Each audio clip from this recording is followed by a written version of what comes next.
Are you also going back in the container? I'm going in the container. That's where I belong. Okay. With the trash. Yeah. I think Nürburgring going to be a lot quiet place after you're gone. The last run, Yeah? I think they had mercy on me.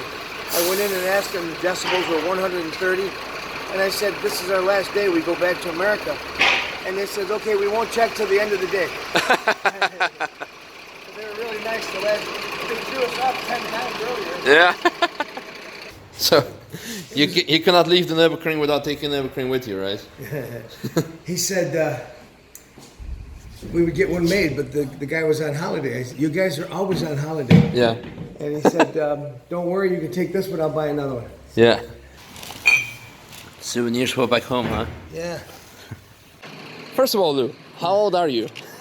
You really want me to tell? I'm 68 years old. Yeah, so that's quite an achievement, and I can say that you're still very stubborn in some things. Yes, but that's why it got you where you are right now. My body doesn't know that I'm 68 years old, or at least my mind doesn't. Maybe my body does a little bit.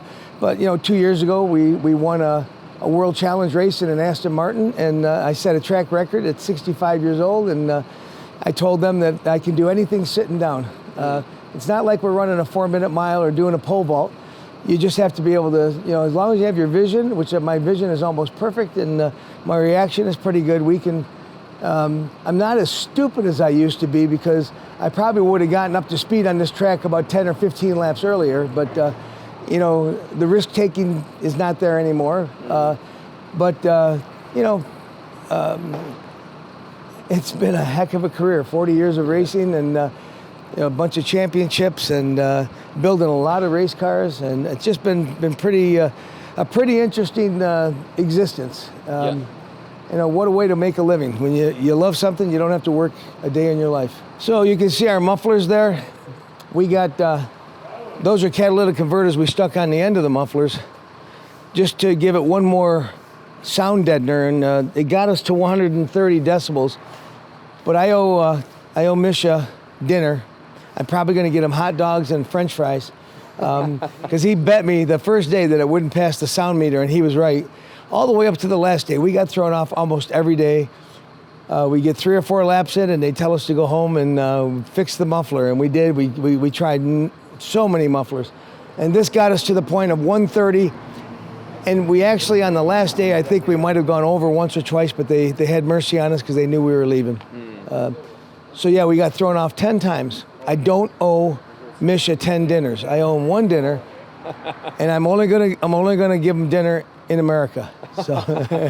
But you are coming back. We are coming back. We're gonna do our best to build another car, implement everything that we learned this trip, and see if we can actually rent the whole track, have a big old Corvette get together and a Camaro get together, and leave ourselves some time to actually do some runs. And I think that would be the best way for us to do it. It would combine everybody with a Corvette came to this car and they loved it. So everybody with a Porsche came to this car and laughed. Would you be thinking of putting maybe some other local driver in the second car next time? No. I did a 735 with traffic and a yellow flag. We'll be okay. No, I've only got, what have I got, 120, 130 laps, I don't know, which is a lot of miles, 1,500 miles, but guy's got 10,000 miles, but this is a unique car. But, the best day was the last day. There were less cars out there. We only ran into 4 or 5 cars every lap that we tried to make a run. On our best lap, we did 735, which is way off the record, but we did it. We hit a yellow flag in the second carousel. For the last 3 turns, we had to slow down, and we still did I think a 735, so we're happy with that. We'll have to come back now, because what we would like to do is have a Corvette and Camaro, a GM day that we'll put on ourselves. We can do it in advance. We can rent the track and invite every Corvette owner in Europe and every Camaro owner in Europe and have a great day here. And then we'll make sure that we leave ourselves 1 hour to go hot rod and see what we can really do without any traffic. So, but it's been great. Apex has been a tremendous supporter. Without Apex, we would not have been able to do this. Misha and the whole Apex crew, Robert, it's just amazing. They put up with us. they stuffed us down here about 4 miles away just to get us out of their hair. But You had a second entrance to the track. It turned out to be a godsend. This was really something because we could go about 200 feet and we'd be right on the track for any of the tourist days. So it's a unique place. There's nothing like it in the world, for sure. America's got some pretty interesting tracks, but you'd have to put 4 of them together to make this. Yeah. So this is a great track. The Cockpit Lounge, the Cockpit Restaurant, if you ever get here, you have to come to Annandale and go to the Cockpit Restaurant because those guys are great. Which is everything right about, over there, behind the truck. They fed us, they kept us healthy. But you can see this is only part of the stuff we brought. I really didn't want to hit a wall and not have a part. You break a definitely wheel. came over-prepared, I must say. We came with American electronics, American generator, because we had tire warmers and they wouldn't work on the plugs here. Oh, wow. So we brought the generator just for the tire warmers. Yeah, it's pretty impressive. And you told me that you didn't use the soda pop. No, we didn't. We had the restaurant right across the street, so we never used this. That's good. That's good. What's the biggest thing you've learned here during your trip? Too many rules. Too many rules in Germany. Everything's got a rule. I mean, the car's got a beeper on it. If you touch the white line, you get too close to the white line in the middle, it goes bop, bop, bop, bop. It makes a noise to tell you you're on the white line. Everything has a rule. Everything that we asked, it's not possible. Why? It's against the rules. Why do I have to get an aluminum wicker bill? Because that's illegal. What if a motorcycle driver hits your car from the rear? I said, if a motorcycle driver runs into me at speed, he's got more problems than my little aluminum wicker bill. And so too many rules. And I know you had the wing, the exhaust can't go more than 2 inches past the bodywork. So we had to deal with that on the tourist days. But then for the track day yesterday, we could put the turn downs and it killed a little bit of our sound. So I just think too many rules. America, you don't appreciate it until you leave and test other countries. The German people are awesome, okay? The people I've met in Germany, unbelievably great people.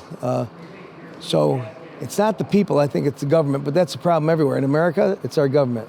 The people are great, the government's wacko.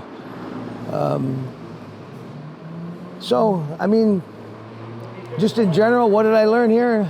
I learned it's not as easy as you think. Just to be in the mid-sevens is good enough with traffic and not having our own private time. Excuses are like noses. Everybody's got one, but I think our excuses are fairly legitimate. Is it as easy as I thought? No. Is it as hard as everyone thought? No. It's just a racetrack. It's a complex racetrack, and it's going to take a little bit of effort to learn whatever car you're driving through all the really hard parts. Every car is different. Places that I rented cars when I was here testing, it was a no-brainer going flat out in certain areas. This car was going too fast to go flat out in a couple areas. So, but again, I'm going to put another plug in for Apex. I came here. They gave me rides in their McLaren. They explained the whole line to me. Misha, who's doing this video, he gave me all the pointers that I swear, doing the mid-7 lap, I remembered everything he said. Don't brake until the 2 signs. Look for this mile marker. It was really would have been probably taken twice as long without what Apex did for me. And so really appreciate it. Every time we thought the car was going to come in, be at the port, it didn't make it. And so I ended up in one of Apex's BMWs. Everything I think I drove every one they had, a 200 horsepower to 450 horsepower. Robert Mitchell, Misha, the whole group, I'm telling you, it was, that would have been totally impossible without them. Thank you very much. My car owner's son even rented a car from them. Yeah, I drove with him in the M2. And he did, and the M2, good. Did he do okay? Yeah. Good, that's pretty good.